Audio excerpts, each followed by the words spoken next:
At ilang linggo bago mag-Semana Santa, naghahanda na ang Philippine Coast Guard para sa inaasahang pagbuhos ng mga bakasyonista. Ito ay upang matiyak na magiging komportable at ligtas ang kanilang magiging biyahe. Si Noel Perfecto sa detalye.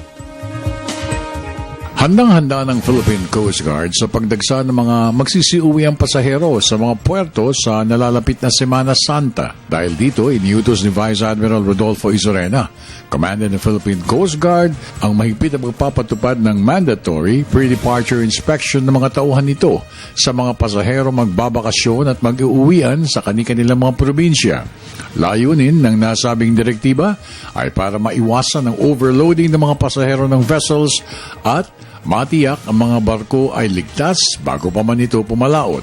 Lahat ng mga Coast Guard units ay pinalalahanan din ang pag-monitor sa passenger assistance at tiyakin na nakahanda ang lahat ng assets para rin sa deployment at pagtatalaga ng mga tauhan para sa mabilisang sa anumang oras ng kagipitan. Para sa Telebisyon ng Bayan, ako naman si Noel Perfecto.